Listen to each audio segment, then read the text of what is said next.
Good morning. Happy Monday, friends. My name is Libby, and welcome to my audio journal, Finding Joy in the Shadows, where each week I show up here and talk through the fun curveballs life throws our way.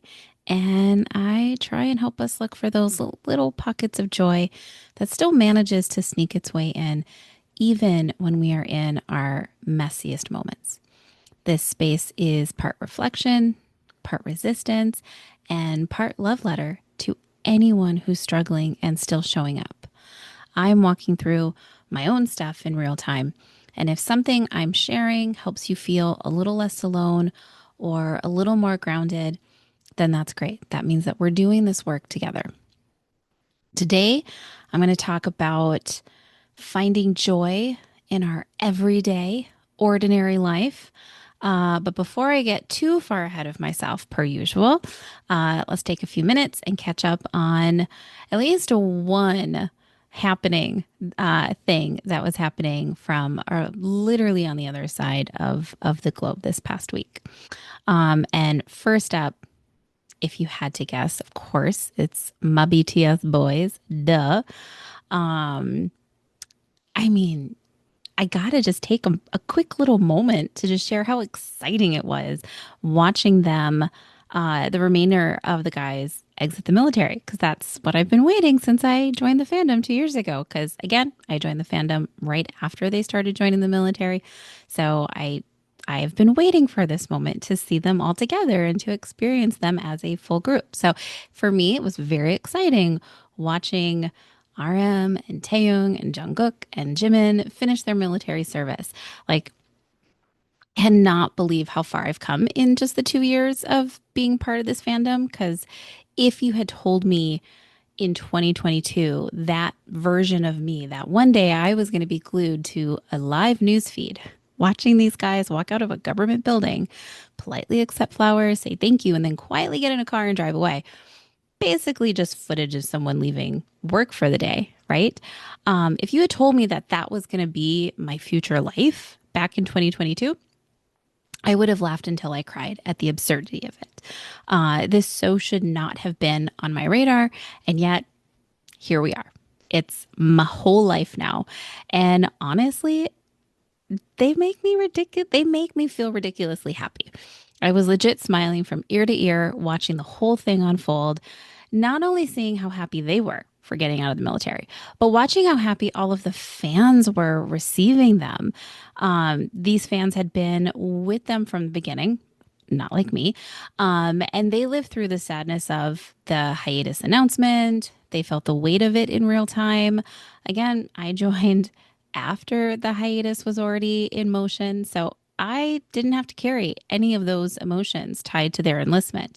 So for me, I actually found more joy in reading all of their posts, the fans' posts, and seeing all of their happiness pouring out, watching these guys complete the military service and, in a way, coming home to them. So don't get me wrong, it made me happy too. But it felt a little more like I was on the sidelines, like a proud mama, like a mama bear, watching everyone else find their joy in that moment. So that's actually what made me feel really, really happy. Um, so RM, Taeyong, Jungkook, and Jimin all got out within 2 days of each other, and then just a couple of days ago, my bias, as the kids say, Suga, he quietly finished his alternative military service a couple of days ago, and true to form, he did not have any public appearance. Of course not. That's just not how our homeboy rolls. But what he did do, he did share an announcement that, well, I don't know if he did, but the people that he's been working with, they made the announcement that for the last 6 or 7 months, he donated like 5 billion Korean won, which is roughly estimated to about 3.5 million US dollar. He donated this money to help build an entirely new wing at a hospital in Korea to support kids with autism. It's the just happens to be the largest single donation from a K-pop idol to a medical facility. And it's named the Min Yoongi Treatment Center, which will offer therapies like speech, psychological, behavioral treatment, and also will serve as a research hub to help kids gain independence. And, he's been working on this project for months. everyone has kept his anonymity. I don't know. They kept it private. They kept it out of the news until he was after the out of the military. And so it was just nice to see some pictures of him volunteering with the kids and playing music. And there's this little picture of him playing music with a very young child, and the little boy is just holding his pinky finger, and it warmed my ice cold heart. That's all I can say. So I was very happy to see him get out of the military in his own way and share what he's been doing this whole time, which is awesome. Um, and speaking of happiness, guess who snagged amazing seats for Jin's upcoming concert in Dallas, Texas? Yup, I did. And I'm super, super stoked. This will be my third time traveling out of state for a BTS solo show. I know I'm officially crazy, but this one's a little different because this will actually be my very first time going completely solo. And let me tell you, I've never ever done anything like this before. I'm a little scared. So to help me ease into this adventure, I thought, well, let's make this trip a little luxurious. Let's go first class all the way. I mean, nothing but the best for Mr. Worldwide Handsome, right? That's his nickname. So I was like, why not? What's money, right? We get one life, so might as well live it to the fullest. So those are, I'm not going to lie. I mean, there's so much going on in the world right now, but that's been my focus the last couple weeks is just watching the BTS guys get out of the military. They've been doing their live feeds where they've just been, just sharing what they've been up to, what the military experience has been like. And honestly, between juggling my life and work, it's kind of all I have room for, right? Normally, this is when I would say, okay, what other stories are on my brain? And honestly, I know there's a lot. I know that there's a lot going on and not the good kind of a lot, right? I know the world feels heavy right now because it feels heavy for me, right? I'm sure if I were to see you, you would be nodding your heads going, yeah, we feel it too. We feel the world shifting and not in a good way. Yeah, I'm feeling it too. Every day. There's just another round of heartbreaking news unfolding all around. And I see it. I promise you. I see the ICE raids. I see families being torn apart, people being detained without cause, wars brewing across the ocean, and some a little closer to home than we would prefer. My eyes are wide open. My heart is wide open. I'm seeing it. I am feeling it. But for today, I am choosing not to sit with those stories. Not because I don't care, but because I do. Because I care so much, sometimes too much. And as an empath, that weight gets really heavy on me very quickly. And if I let it all in right now, because it's so heavy, I might actually drown in it. And then what good am I to anyone who's just trying to find their way back to the light? So I'm choosing not to dive into any of those other news stories that are absolutely catching my eye. And just because I'm not talking about them here doesn't mean that I'm ignoring them or naive or completely unaware. So I'm fully aware of what's happening. We all see it. We all feel it. You don't need me to spell it out for you. So for this week, for Libby's problems, I think I'm just going to keep it simple and stick with my 7 Korean boys. That's the only Libby's problem I legit have the bandwidth for right now. Okay, so with that said, those were just a couple of the topics or LVs that were on my radar last week. As always, I've got my iced coffee in hand. I will say Lulu Joy is in the house today. She had a little upset tummy, so I didn't want to bring her to daycare. So I apologize ahead of time if she chooses to share her opinions. And I apologize if you disagree with those opinions. In this household, her opinions are always correct. So if she decides to chime in, I will hand her the mic and give her the floor to share her point of view. But for the rest of our time together, I'm trying something a little different. Originally, when I sat down to write this episode, the idea felt simple enough. Just talk about ways of finding joy in our ordinary everyday life. And the idea for this topic was actually first suggested to me by someone online, which was really exciting to read that email. And it sounded like such a great opportunity. Talk about how I stop and smell the roses. Easy enough, right? But the more I sat with this topic, the harder it actually became to put the words that were swirling around in my head down on paper. Every time I tried, it started sounding just a little too preachy, a little too polished. And that's not what I want this space to be. My intention for this podcast has always been simple: to share how I am living my life, how I am navigating the twists and turns that come my way, in hopes that it might offer some guidance or maybe just a little bit of comfort to anyone who happens to listen. So I've been sitting with this topic for about 2 months now. And I think part of the reason I'm struggling to answer the question is because, if I'm being honest, I have been personally struggling to find joy in my own everyday life. You've heard me say this before. I am an empath, which means I don't just feel my feelings.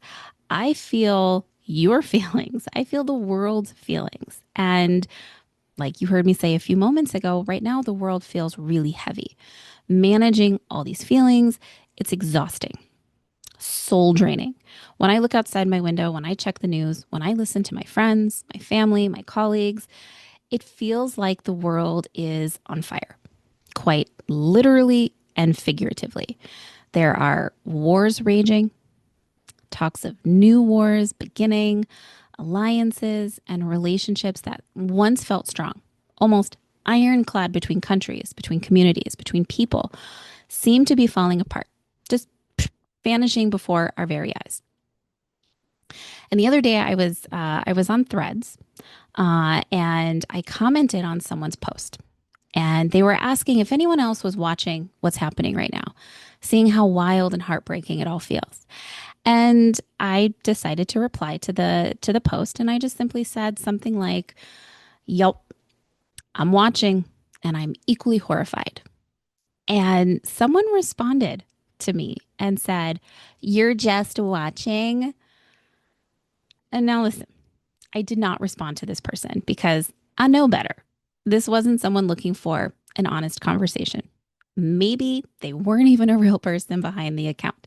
So I let it be. But I'll be honest with you, it stuck with me. It's still sticking with me because at the end of the day, I'm just me. I'm little Libby living in suburbia Minnesota with my dog. I have zero ambition to lead a rebellion or to take up arms or to force people to follow the gospel according to me, Libby.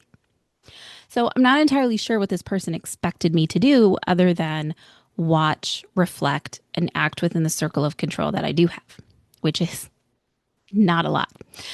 And that's one of the main pillars of my life, though, and of this podcast. Focus on what we can control. Can I control the US government and its officials? No. Can I control my state leaders? Nope. Can I control my local mayors and school board officials? Nope. Let's be honest, I can barely control Lulu Joy when she's barking at my neighbors to get off her lawn. So I'm curious, how many of you listening have been feeling this way too? Am I all alone here, or are you quietly nodding, going, "Yeah, we're seeing it, we're feeling it"? Now maybe, just maybe, you're on the other side of this fence. Maybe you're watching everything happening in the world or in your own backyard and you're thinking, "Libby, this is great. This is exactly what I was hoping this year was going to look like. I'm finding joy every second of the day." Awesome. If that's you, okay, good for you. I am happy for you, and I mean it genuinely. You probably don't need this episode. So go ahead, fast forward. I'll catch you on the other side in next week's conversation. But for the rest of us, for those of us feeling like something's off, like the world is out of whack, and we're just going through these motions without actually enjoying life right now, well, then this episode is for you. I'm going to share how I have had to remind myself of my own life lessons and how I've learned to force myself sometimes to find little pockets of joy in my ordinary everyday life. So in last week's episode, I talked about returning to our joy in a broken world. And I shared some ways we can set parameters around what we let in, how we consume media and social media, how we create an online environment that reflects what we actually want to pay attention to. But here's the thing, what happens when those parameters just aren't enough? What happens when someone inevitably texts us, "Oh my stars, did you see this? Did you hear this?" And before we know it, we're right back in the spiral of crazy, just doom scrolling until the wee hours of the morning. Last week was about building the infrastructure, the environment that allows us to let joy in. This week is about what we do or what we can do when the environment or that infrastructure still isn't enough. If you listened to last week's episode, you heard me talk through how I set parameters on my social media, how I trained my algorithms to mostly show me things from my JK5 categories. Things like my Korean boys, BTS, Yorkies, funny animal videos, all things food related, especially people eating food. Don't ask me why. I don't know, but it literally brings me joy. Or things like affirmations or all things nostalgia. These are my anchors, my way of curating a little bit of joy in my online world. But the truth is, even with all of my filtering, the chaos still finds its way in. The memes, the headlines, the group chats, there's always going to be another, "Oh my stars, did you hear this?" or "Did you see this?" moment. And when that happens, we need more than just an environment. We need something inside us that helps us hold on to joy, even when the world feels really loud all around us. And that's where I want to start today with a couple of inner tools I reach for when the world gets loud and feels heavy, or when I need to redirect my brain to focus on what I can control. First up is a simple phrase I recite often, and I picked it up while working with my therapist, Amy. And it goes something like this. For me, personally and professionally, I'm good. My immediate family is healthy. My job is paying the bills. There's food in the fridge, gas in my car, rent was just paid. Me personally, I'm good. The first time I said this out loud was during a working session with Amy. She simply asked me how I was doing. How was my day going? And after sitting with that question for a few moments, I answered it just like this. Well, I guess for me, personally and professionally, I'm good. My immediate family is healthy. My job is paying the bills. There's food in the fridge, gas in my car, rent was just paid. Me personally, I'm good. And I will never forget the look on Amy's face after I said this. From Amy's point of view, it was like she was watching me grow into a new version of myself. Someone who wasn't spiraling or listing off everything that was going wrong in my life. I was now becoming someone who could just sit in what was good, what was simply okay. Someone who could name the good things without immediately following them up with what was missing. I sat quietly for about 2 or 3 minutes, honestly looked at my life, and acknowledged the truths. And I was good. For me personally and professionally, I'm good. My immediate family is healthy. My job is paying the bills. There's food in the fridge, gas in my car, rent was just paid. For me personally, I'm good. That's it. Right there. Notice how I didn't include a but at the end of that phrase. Because finding joy in our everyday, ordinary life shouldn't have to come with a disclaimer. Like, life is good, but I'm good, but this or but that, and so on and so on. How many of us find ourselves doing that? Tacking on the stress or the worry or the to-do list right after we acknowledge the good things in our world.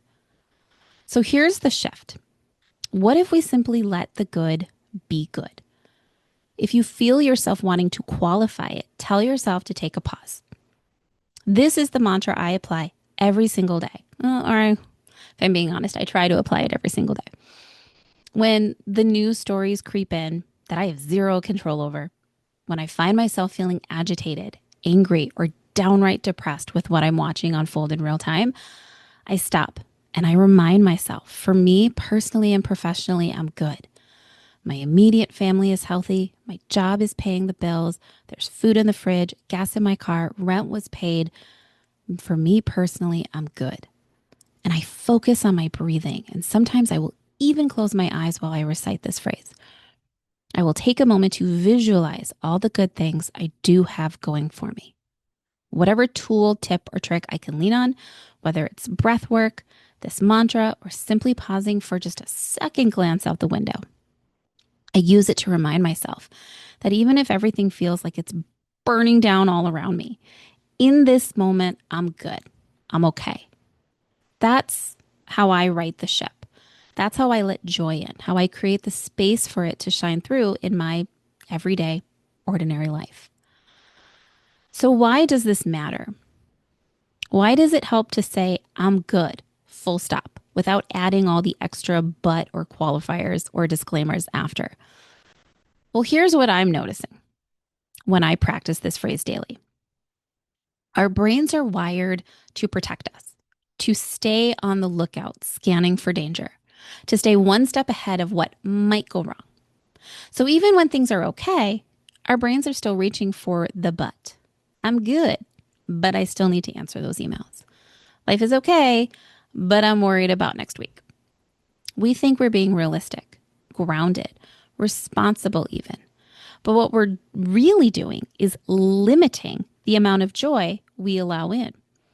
It's like our nervous system doesn't know how to sit with the good.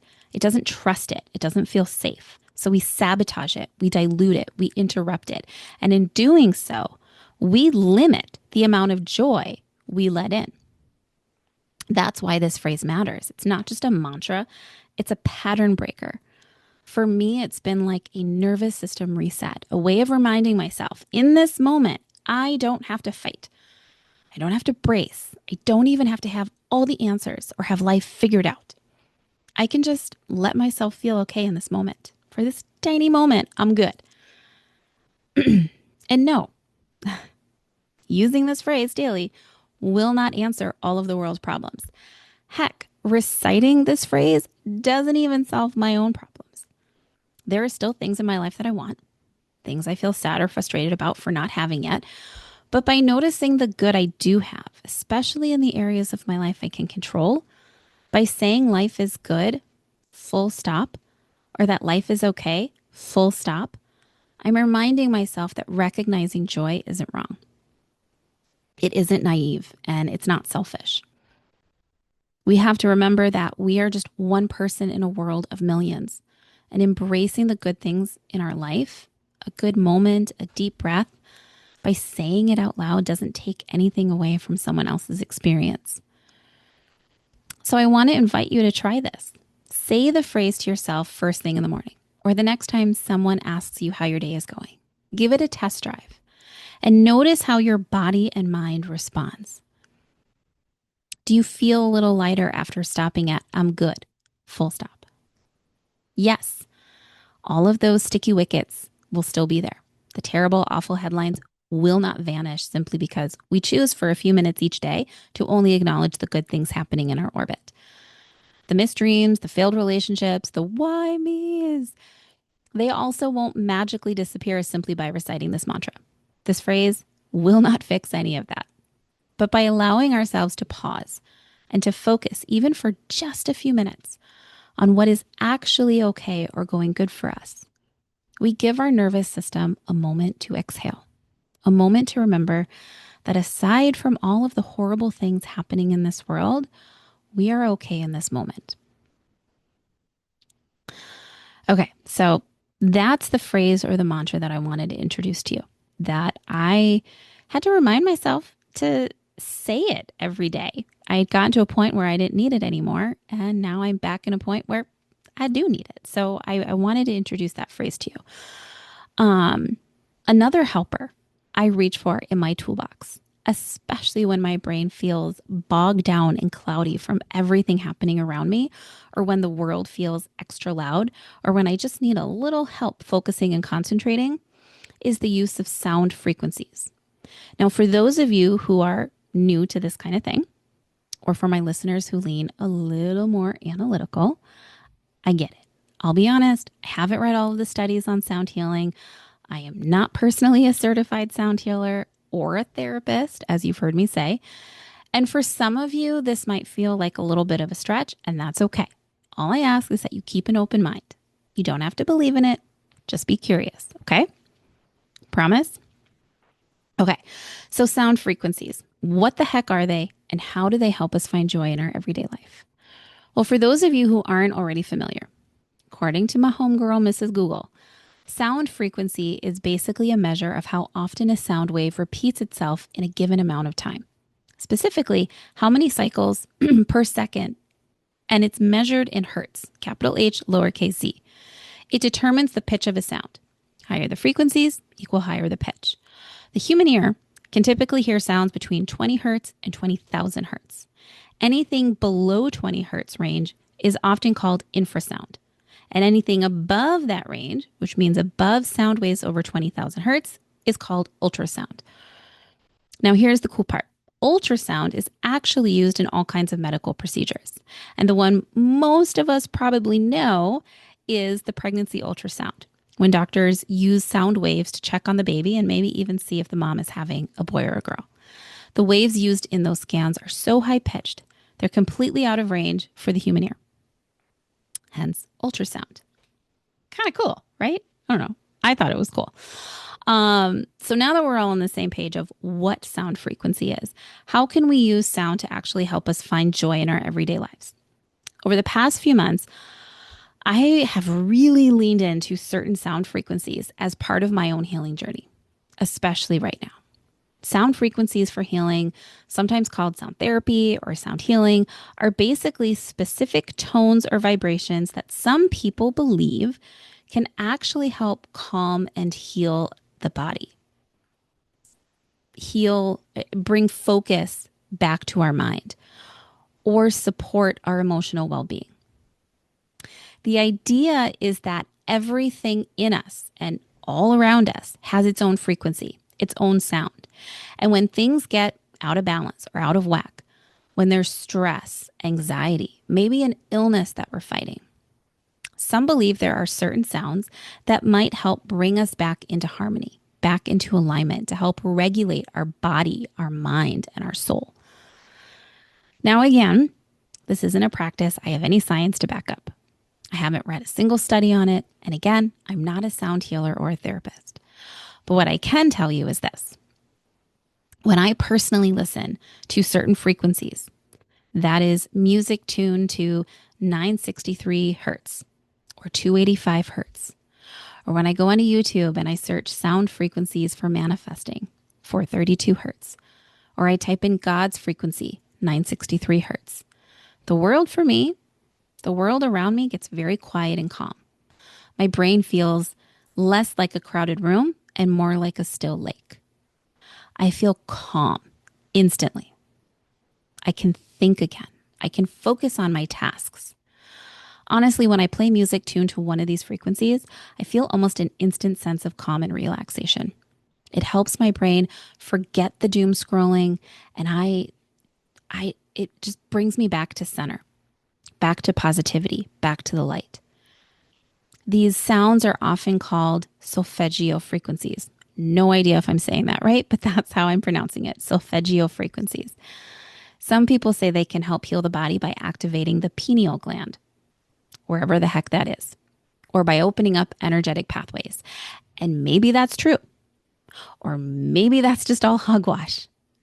Or maybe the truth is simpler than that. Maybe some sounds are just more soothing than others. And maybe that's enough. I don't listen to these sound frequencies because I think it's instant magic, or because I believe these sound frequencies will instantly solve my problems or the world's problems. No. I listen because they help me feel calm. Because in a world that keeps revving its engines, making me feel like we are seconds away from nuclear annihilation, sometimes I just need something that helps me remember I'm okay. I'm allowed to rest, to breathe, and to remind myself, for me, personally and professionally, I'm good. My immediate family is healthy. My job is paying the bills. There's food in the fridge, gas in my car, rent was just paid. Me personally, I'm good. And this, my friends, is how I'm finding joy in my everyday, ordinary life right now. Like I said a few times now, these tools won't fix all the problems in our lives or in the world, but they can help us hold steady for just a moment. They can give us a little breathing room, a little space to let some good things shine through again. If we're willing to pause and invite them in, that's the trick. We have to be willing to invite that in. Okay, I think I have babbled on long enough. As always, we will add to this next week. Remember, what we water grows. So let it be joy, let it be truth. Peace out, friends.